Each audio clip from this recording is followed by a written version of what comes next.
Anyway, so that understanding opened up such a great experience that, my gosh, this is who Swami really is.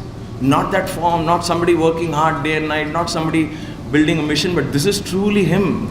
This is where that form comes to. This is where the name comes into being, into presence.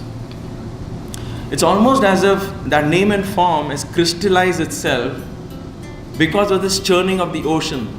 You know, and Krishna says, for the protection of the good and for the destruction of the evil, I manifest myself yuga after yuga, right? It is almost like when evil and good both reach a climax, when good people are praying for something to happen in the world and the evil is going up, evil in the sense delusion, in other words. And when all of this is happening together, that force becomes so intense that the cosmic principle that is within each one of us manifests itself as our reflection and then begins to teach us. To me, that is how I understand this concept of avatarhood. That at some level we pray, at some level somebody else, because of their bad deeds, also causes the same thing. Ultimately, that is caused for that.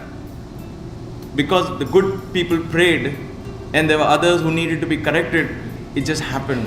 That intensity that we create in this consciousness, the struggle manifests itself.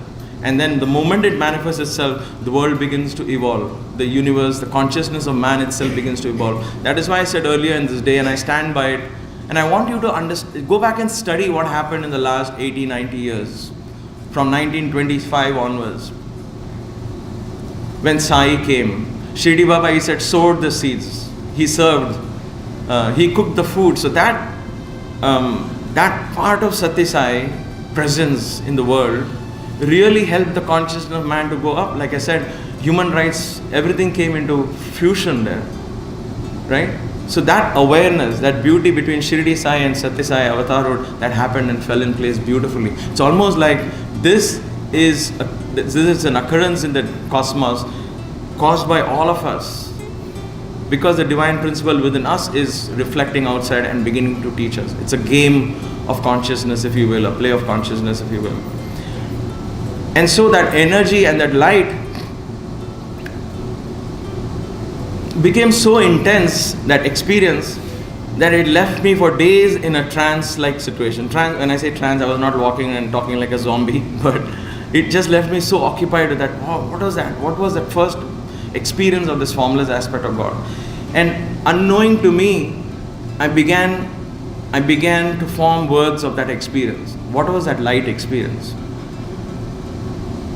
And that's why I said this is a very personal story I'm saying. So I began to write down, I am light, glowing light, radiating light, because I wanted to know what that experience was. I wanted to write it down, but what came out was almost like a poem.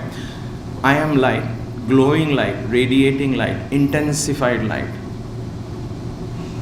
God transmutes my darkness. God overcomes my darkness, transmuting it into light.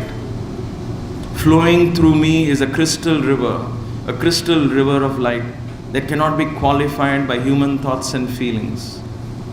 I am an outpost of the divine. Such darkness that has filled me is now transmuted into the divine light. I am light, glowing light, radiating light, intensified light. God transmutes my darkness and transforms it into light. And so on. I wrote this, and then I began saying it again and again and again, because these words formed on its own, so I thought. And I wrote it down. And then I stayed with that for a long time.